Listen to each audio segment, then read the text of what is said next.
चल भोले के द्वार निकलना पाएगा।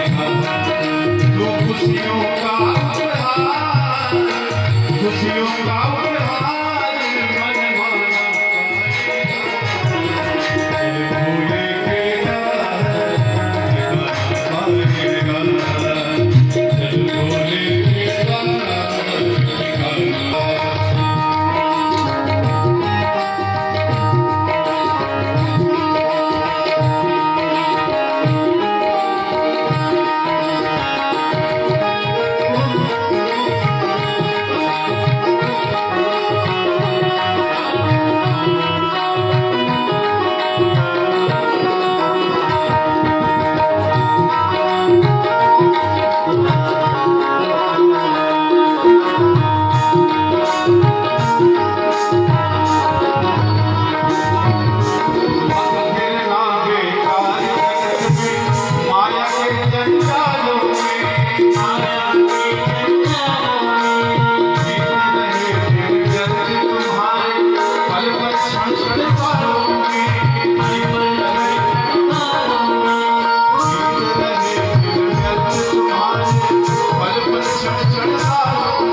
मरघट वैराग्य होता है। पहला होता है मरघट वैराग्य। मरघट माने बंदर की तरह। बेटा ने आग दिखाया, अरे बुढ़ा हो गया है, जा हरिद्वार में भजन क्यों नहीं करते, गंगा किनारे चला जा, घर में क्या रोटी तोड़ते हो। ऐसा बेटा आंख दिखा देते हैं बुढ़े बाबा, तो मरघट वैराग्य हो जाता है।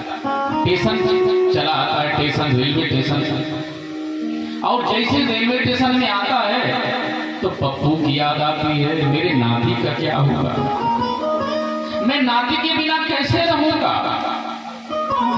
तो स्टेशन से घर आ जाता है। इसे कहते हैं मरघट, माने बंदर की तरह चंचल वैराग्य। और दूसरा होता है मरघट वैराग्य।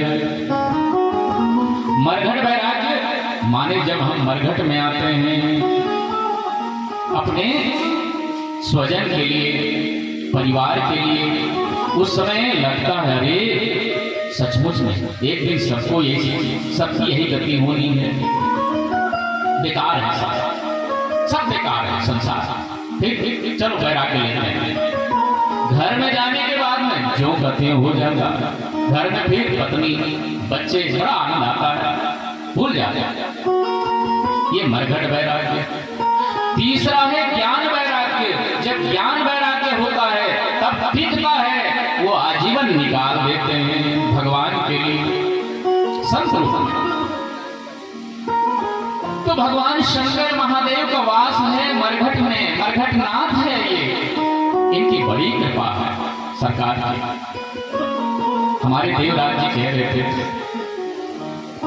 देवराज जी कपूर सिंह जी कंचन जिसका प्रेम हमें बहुत मिलता है, हमें गर्व महसूस होता है कि ऐसे महारथी है जो धर्म के लिए जीवित है। तो कह रहे थे गुरुदेव, मरघट नाथ में जब वर्षा नहीं होती थी तो जैसे ही मिट्टी डालते थे द्वार में और शिव जी को डुबाने का प्रयास करते थे, पूरे गांव के गांव नदी से जल लाते थे, और डूबने से पहले शंकर भगवान डूबने से पहले घोर वर्षा करते थे। ऐसे मेरे शंकर भगवान महादेव है मेरे मरघट नाथ स्वामी। बड़ी लीला है भगवान शंकर महादेव की। एक व्यक्ति आया मरघट नाथ में, गुस्सा में आया, क्रोध में आया, जीभ काट के चढ़ा दिया शंकर भगवान में। मरघट नाथ में जीभ काट के चढ़ाया, शंकर भगवान को दया आई। मरघट नाथ ने कहा, अरे मैं तुझे जीव तो प्रदान करता हूं, भैंसवार का था, ओंकार के परिवार का है, ओंकार शिक्षक चाहिए, उसके परिवार परिजन थे, माने पूर्वज थे वो, उसके पीढ़ी। तो शंकर भगवान ने कहा, मैं तुझे जीव तो प्रदान करता हूं और तुझे वरदान भी देता हूं, तेरे घर में सब विद्या विशारद हो जाएंगे, सब के सब शिक्षक हो जाएंगे, और सब के सब शिक्षक है वहां पर भैंसवार में। लेकिन आज के बाद कोई जीभ काट के न चढ़ाए यहाँ पर। राजा ने सुना और बहुत बड़ा मेला लगाना शुरू कर दिया। यहाँ बहुत बड़े मेला लगते थे पहले। ऐसे मरघट नाथ स्वामी, बोलो मरघट नाथ भगवान। राजा ने कहा, कोठी नगर में 1 किलो नमक भी नहीं मिलेंगे, सब कुछ मिलेगा मरघट नाथ में। बड़ा भारी मेला लगता था यहाँ पर। ऐसा मरघट नाथ का प्रभाव है। जब अपने भोलेनाथ आए, बैरहना शक्तिपीठ है जहां मेरी पहले शिव महापुराण हुई अभी कुछ समय पहले, वहां भगवती काली की प्रेरणा हुई थी। भगवती काली ने साक्षात कृपा की और भगवती काली ने कहा, आपके स्थान को जाना है, भले मरघट है वो, पर वहां सदा मैं रहूंगी, भगवती काली ने कहा। और साधना का ऐसा प्रभाव हुआ, बैरहना बिरसिंहपुर के पास में है, हर महीना नवरात्रि रहते थे वहां पर, एकम से लेकर शुक्ल पक्ष नवमी तक हर महीना। वहां पर चमत्कार हुआ, पीपल में साक्षात गणेश जी के और भगवती काली ने दर्शन देकर के कहा कि यही आना है। अब यहाँ जब आए मरघटनाथ में, तुरंत इच्छा धारणी नागिन आई, उसी रात आया। अवघड़नाथ में रहती है। अवघड़नाथ से आई गेरवा वस्त्र में, यानी इसी वस्त्र में थी, ऐसे ही नागिन रूप में थी वो। जैसे ही आई ऐसे बैठे थे, बड़ा सुंदर रूप धारण किए और कहा स्थान में रुको, यही रुकना है, यही साधना करनी है। और उनकी कृपा से मैं लगातार 25 वर्षों से यहाँ पर हूँ। ऐसी बड़ी सुंदर कृपा हुई सरकार की। और इच्छाधारी मणिधारी जो नाग है यहाँ तपस्या करते हैं, सत्य है, यहाँ बड़े बड़े नाग है। क्यों? क्योंकि मरघटनाथ के अंदर में बड़ी शक्ति है, भगवान अवघड़नाथ में बड़ी शक्ति है। ऐसे चमत्कारिक है मेरे भगवान भोलेनाथ महादेव, जिसकी लीला बहुत ज्यादा अनंत है। मेरी लीला, भगवान की लीला। तो ऐसे ही आइए प्रसन्न की ओर चलते हैं। देवराज इंद्र ऐरावत में बैठा हुआ था। किसमें बैठा था? ऐरावत में। देवगुरु बृहस्पति चल रहे थे। शंकर भगवान के दर्शन के लिए निकल पड़े बृहस्पति और इंद्र, दोनों शंकर भगवान के दर्शन के लिए चल पड़े।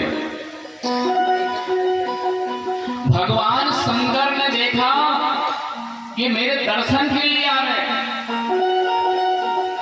दर्शन के लिए तो आ रहे हैं, पर पात्रता है कि नहीं ये देख लूं मैं। तो भगवान ने परीक्षा लिया और परीक्षा के लिए शंकर भगवान जटाधारी दिगंबर का रूप ले लिया। जटाधारी दिगंबर अघोरी का रूप ले लिया। और भगवान भोलेनाथ ऐसे रास्ते में ऐसे लेट गए, बिल्कुल जटाधारी के रूप में। देवराज इंद्र ने कहा, कौन हो, कौन हो तुम, रास्ते से हटो। शंकर भगवान कोई उत्तर नहीं दिया, दिगंबर भगवान भोलेनाथ कोई उत्तर नहीं दिया। इंद्र ने फिर कहा, कहां से आए हो, तुम्हारा नाम क्या है? कोई उत्तर नहीं दिया। दिगंबर भगवान भोलेनाथ अघोरी ने कोई उत्तर नहीं दिया। देवराज इंद्र को लगा, अरे ये बोलते क्यों नहीं? देवराज को बड़ा घमंड था अपने बल पर, वज्र पर घमंड था। वो पहचान नहीं पाए शंकर भगवान को। दिगंबर अघोरी सन्यासी को पहचान नहीं पाए।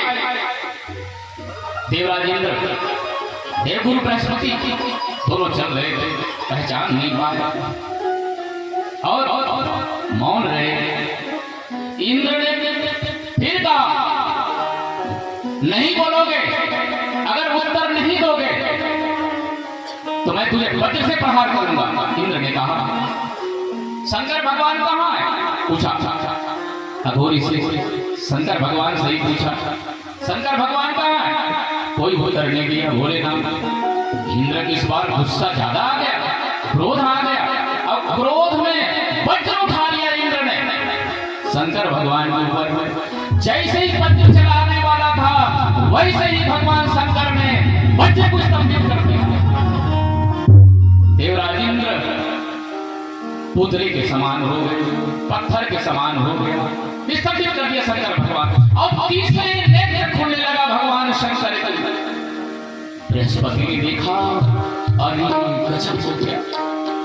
अरे जिसको हम दिगंबर कह रहे थे, अघोरी कह रहे थे, ये तो साक्षात शंकर भगवान है। अग्नि खुला, देवराज इंद्र जल से राख हो जाएगा, अब तो नहीं बचा सकते कोई। देवराज इंद्र चरणों में गिर पड़े बृहस्पति, त्राहि मां नमो देवाधिदेवा महादेवाय चात्मने महेश्वराय प्रभवे त्र्यंबकाय कपालिने। बृहस्पति ने कहा, प्रभु रक्षा भोलेनाथ, देवराजेंद्र को पता नहीं चल पाए प्रभु, हम पहचान नहीं पाए। जितना परमाणु बम में शक्ति होती है, याद रखना, एक परमाणु बम में जितनी शक्ति होती है उससे करोड़ों परमाणु बम की तरह भगवान भोलेनाथ के प्रलय नहीं होते हैं। करोड़ों परमाणु बम, एक अंश भी नहीं है, करोड़ों परमाणु बम भी, याद रखना। इतना शंकर भगवान का तेज तीसरी नेत्र में है। अब बृहस्पति ने कहा प्रभु रक्षा सरकार रक्षा। भगवान भोलेनाथ ने कहा बृहस्पति सुनो सुनो सुनो, कथम ही कसुकिम सर्पा संधतेनोचितां पुना, कथम ही कसुकिम सर्पा संधतेनोचितां पुनः। हे बृहस्पति, सर्प के जब केचुल छोड़ता है सर्प, पुनः केचुल को सर्प धारण नहीं करता। ऐसे ही मैंने प्रलयग्नि को छोड़ रहा हूं, इसको मैं धारण नहीं कर सकता। तो बृहस्पति ने कहा प्रभु बड़े बुद्धिमान थे गुरु बृहस्पति, धन्य ऐसे गुरु। गुरुओं के सदा चरणों में वास्तव में रहना चाहिए। हे गुरुदेव, आइए गुरुदेव के भजन के साथ गुरु बृहस्पति ने देवराजेंद्र को कैसे बचाते हैं देखिए। आइए गुरुदेव का स्मरण कर लें। बोलो सतगुरुदेव भगवान की। गुरुदेव तुम्हारी जय हो रे, गुरुदेव तुम्हारी जय हो रे, गुरुदेव तुम्हारी जय हो रे,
गुरुर् ब्रह्मा गुरुर्विष्णु गुरुदेव महेश्वर, गुरु साक्षात परम ब्रह्म तस्मै श्री गुरुवे नमः। ऐसे सद्गुरु भगवान बृहस्पति ने भगवान शंकर से कहा भोलेनाथ, हे महादेव, हे त्रिपुरारी, हे नाथ, आप अग्नि को धारण नहीं कर सकते, प्रलय अग्नि को, पर जगह तो मोड़ सकते हैं ना, जगह तो बदल सकते हैं ना। हे ना, बदल दीजिए जगह को, देवराजेंद्र की जगह में दूसरे जगह में छोड़ दीजिए। और इस तरह से शंकर भगवान को दया आई। शंकर भगवान ने अपने पूरे प्रलय अग्नि को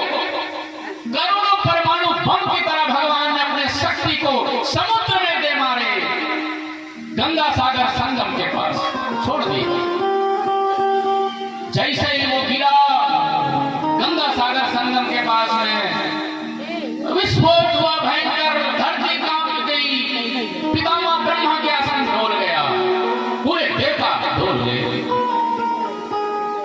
क्या हुआ, क्या हुआ?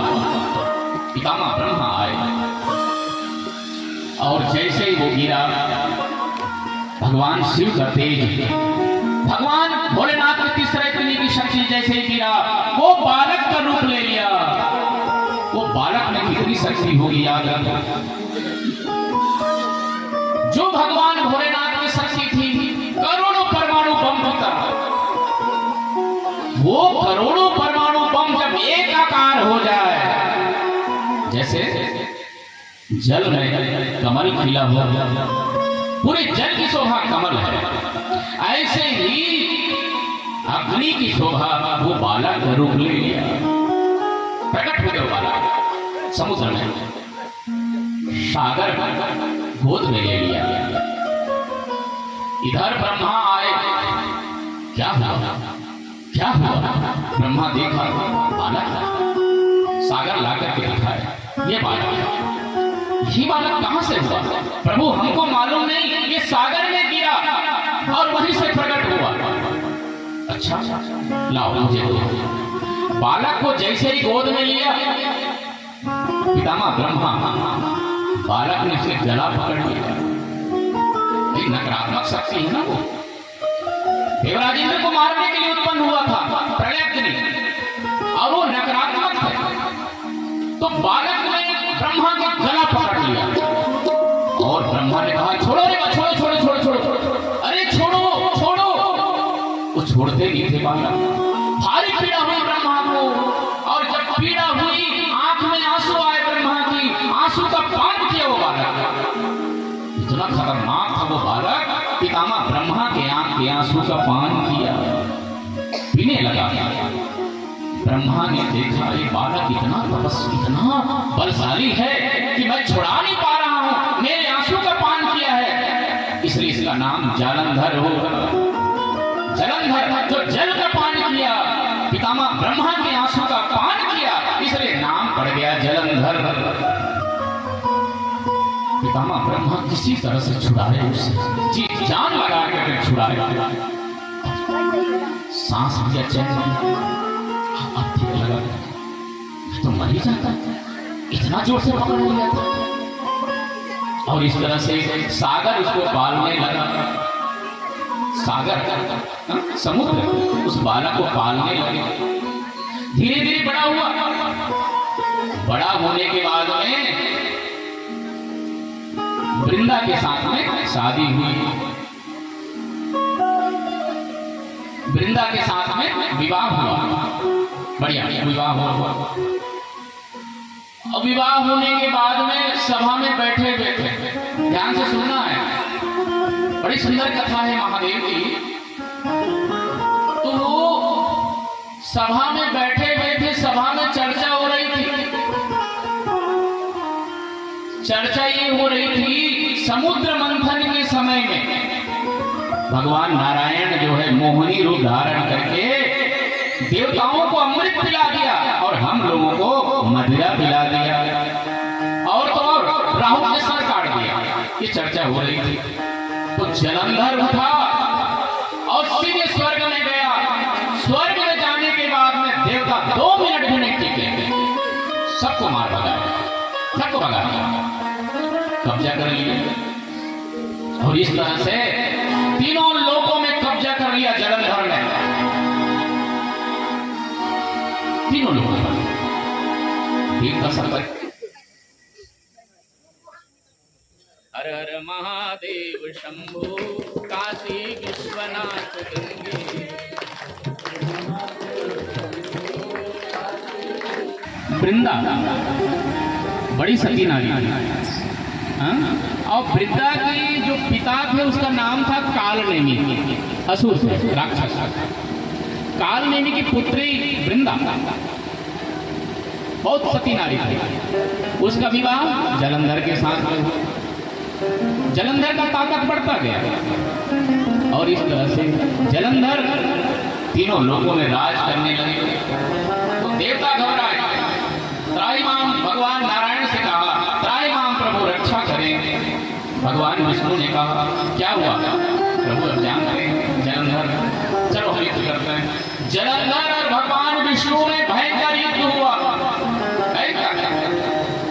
अब उस युद्ध में सैकड़ों साल हो गए, जलंधर मरते ही नहीं थे। भगवान विष्णु ने देखा ये तो मर ही गया, हटाओ छोड़ो, अब युद्ध नहीं करना है। तो भगवान विष्णु ने कहा जलंधर से, अरे जलंधर मैं प्रसन्न हूं तुझ पर, बोलो वरदान मांगो, वरदान मांगो। भगवान विष्णु ने कहा, जलंधर ने कहा अब आया नहीं, अब आया, मैं देख रहा हूं कि कोई जीजा अपने साले को मार रहा है। देवताओं के कान खड़े हो गए, अरे ये कैसा जीजा बना लिया। देवताओं के कान खड़े हो गए, कैसा जीजा। भगवान विष्णु ने कहा, प्रभु जलंधर ने कहा, लक्ष्मी आपकी धर्मपत्नी सागर से उत्पन्न हुए और मैं भी सागर से उत्पन्न हुआ। तो मेरी बहन लक्ष्मी और आप उसके पति, आप मेरे जीजा और मैं आपका साला, और साले को आप मार रहे हैं। तो इसलिए प्रभु चलिए चकाचक ससुराल का आनंद लीजिए। जलंधर ने कहा, चलिए नारायण, लक्ष्मी मैया के साथ, मेरी बहन के साथ चलिए चकाचक आनंद लीजिए सागर में। भगवान विष्णु ने कहा, कथा चलो चलो देवी, लक्ष्मी जी के साथ पहुंचे। अब देवताओं ने कहा, क्या तथास्तु, एक तो आपके भरोसे थे नारायण और आप जा रहे हैं, अब हम किसकी शरण में जाएंगे, अब कुछ नहीं हो सकता, हम चल रहे हैं। भगवान ने लीला किया, नारायण ने सागर में चले गए, यानी जलंधर के यहाँ चले गए। चलो दीदी करके जलंधर अपनी बहन को, और बहन भाई के प्रेम में आ गए और बढ़िया सुंदर जाने वहीं रहने लगे ससुराल में, सागर में आनंद ले रहे थे भगवान नारायण। इसके बाद में देवता सब पहुंचे शंकर भगवान के पास। शंकर भगवान की शरण में आ गए देवता। शंकर भगवान से कहा, प्रभु रक्षा जलंधर से, तो नारायण के पास जाओ ना। भगवान भोलेनाथ ने कहा, प्रभु वो तो ससुराल में आनंद ले रहा है, वो जलंधर के यहाँ लक्ष्मी मैया के साथ वो स्वयं वही है। अच्छा चलो, भगवान भोलेनाथ युद्ध करते हैं जलंधर से। अब दोनों में भयंकर युद्ध होने लगा जलंधर के साथ। युद्ध हो रहे थे, उसी समय गांधारवी माया से जलंधर ने शंकर भगवान को मोहित कर दिया, भगवान भोलेनाथ को मोहित कर दिया जलंधर गांधारवी माया से। और शंकर भगवान का रूप धारण करके कैलाश में पहुंच गया जलंधर, शंकर भगवान का रूप धारण करके। यहां से सुनना। और उसकी नियत खराब थे जलंधर पार्वती के ऊपर में। जैसे ही पार्वती के ऊपर में दृष्टि लगाए जलंधर, वैसे ही माया से अपना रूप को भूल गए। जलंधर अपना रूप में प्रकट हो गए। जैसे ही जलंधर अपने रूप में प्रकट हुए, वैसे ही भगवती पार्वती मैया अदृश्य हो गई। वहां से अदृश्य हो गई पार्वती मैया, क्योंकि कुदृष्टि हो गई थी ना जलंधर की, और शंकर भगवान का रूप धारण करके आए थे। और नारायण के पुकारे पार्वती मैया, हे नारायण, हे मेरे प्रभु, अब आओ, ससुराल का आनंद ले लिए, तो अब मेरे पास में आओ। भगवान विष्णु प्रकट हो गए। आज्ञा, हे नारायण सुनो, जलंधर ने कुभाव से कुदृष्टि डाली, मानो अपने मृत्यु का उपाय बता दिया। देखिए कितना प्रेम है देवताओं में। भगवान विष्णु और भोलेनाथ को एक देखना हमेशा, बहुत प्रेम है दोनों में, एक है दोनों। तो पार्वती मैया ने कहा, हे नारायण, ये जलंधर जो है, ये कुदृष्टि डाली मुझ पर, मानो अपने मृत्यु का उपाय बता दिया है। छल से शंकर भगवान का रूप धारण करके आए हैं, इसलिए आप जाइए और इसके पत्नी के साथ में आप छल कीजिए। नारायण ने कहा, ये आज्ञा आज्ञा आज्ञा का पालन होंगे मैया। भगवान भगवान भोले नारायण जो है पहुंच गए जहां वृंदा रहती थी जंगलों में, वहां पहुंच गए। किसका रूप धारण किया? भगवान नारायण रूप धारण किए ब्रह्मचारी का रूप धारण कर लिए भगवान विष्णु, और दो बंदर को पास रखे, दो बंदर को साथ रखे और एक चेला रखे अपने पास। चेला माने शेष नाग को चेला बना लिया, लक्ष्मण के रूप में चेला बना लिया। भगवान विष्णु बन गए ब्रह्मचारी साधु, ब्रह्मचारी साधु का रूप धारण कर लिया। देखो याद रखना, साधु में भगवान भी छूट जाते हैं और राक्षस भी छूट जाते हैं। ऐसा साधु का भेष होता है, भगवान भी धारण करते हैं और संत भी धारण करते हैं, सज्जन भी धारण करते हैं और रावण भी धारण करते हैं। लेकिन ये भेष हमेशा पावन होते हैं, याद रखना, भेष हमेशा पावन होते हैं। अंत में भेष की पूजा ही होती है, क्योंकि भेष कभी, यानी संत भगवान हमेशा संत होते हैं, चाहे किसी भी दशा में हो, अंत में वो अग्नि की तरह निखार हो जाते हैं, इतना पावन होते हैं ये भेष। तो भगवान विष्णु जो है रूप धारण किया ब्रह्मचारी की, पहुंच वहीं पर और दो राक्षस को प्रकट किया नारायण ने। राक्षस को जैसे ही प्रकट किया, वृंदा के पीछे लगा दिया, जालंधरी के पीछे लगा दिया, और वृंदा ने देखा राक्षस आ रहे हैं, भागी वो राक्षस के द्वारा भागी, राक्षस के मार न दे करके, और भगवान विष्णु के शरण में आ गए। वृंदा साधु के शरण में आ गए, ब्रह्मचारी के, कहा बचाओ बचाओ बचाओ। तो भगवान विष्णु ने बंदरों को आदेश दिया, जाओ राक्षस को मार दो। दोनों बंदर जो है, जो भगवान विष्णु के पास में थे, वो राक्षस को मार दिया। वृंदा ने देखा इतना चमत्कारी, ये राक्षस को मार दिया, बड़े शक्तिशाली राक्षसों को मार दिया। तो वृंदा ने कहा, हे प्रभु, मेरे पति कैसे जो शंकर भगवान के साथ युद्ध कर रहे हैं, कृपा करके बताइए आप। तो भगवान विष्णु ने कहा बंदरों से, जाओ देखो इसके पति का क्या गति है, इसके पति का समाचार लाओ। तो दो बंदर जो थे वो गए, और वो किसी ने सर ले आया, किसी ने भुजा ले आया, किसी ने पेट ले आया, किसी ने पैर ले आया। देखो ये तुम्हारे पति है, बंदरों ने ले आए वहां पर। वृंदा ने देखा मेरी पति की ये दशा, तो भगवान विष्णु ने कहा, तेरे पति को शंकर भगवान ने मार डाले। बहुत रोने लगी वो वृंदा और प्रार्थना की, हे प्रभु, आप संत रूप में साक्षात बड़े योगी हैं, मेरे पति को जीवित कर दीजिए। प्रार्थना करने लगी तो भगवान विष्णु ने कहा, देखो पहले हम ये विद्या जानते थे जीवित करने की, लेकिन अब ये विद्या करना बंद कर दिए हैं। पहले करते थे, लेकिन अब हम ये विज्ञान, विष्णु ने कहा वृंदा से, हम पहले जीवित करते थे, लेकिन ये विद्या को आप बंद कर दिए हैं। तो वृंदा ने कहा, प्रभु एक बार और जीवित कर दीजिए, मेरे पति को जीवित कर दीजिए आप। ध्यान से सुनना, बहुत आनंद आते हैं कथा में। तो मेरे पति को जीवित कर दीजिए आप। भगवान विष्णु ने कहा, चलो एक बार भी करते हैं। और इस तरह से अपनी माया से भगवान विष्णु स्वयं जलंधर के रूप में प्रकट हो गए, क्योंकि जलंधर का रूप धारण कर लिया, और जलंधर के रूप धारण करके जैसे ही वृंदा को गले लगाए, वैसे ही शंकर भगवान त्रिशूल से जलंधर का वध कर दिया। बोलो शंकर भगवान की। जैसे वृंदा ने गले लगाए, हृदय से लगाए जलंधर को, तो सुगंध से पहचान लिया कि आप मेरे पति नहीं हो सकते। मेरे पति की सुगंध को मैं जानती हूँ, वक्षस्थल की सुगंध को।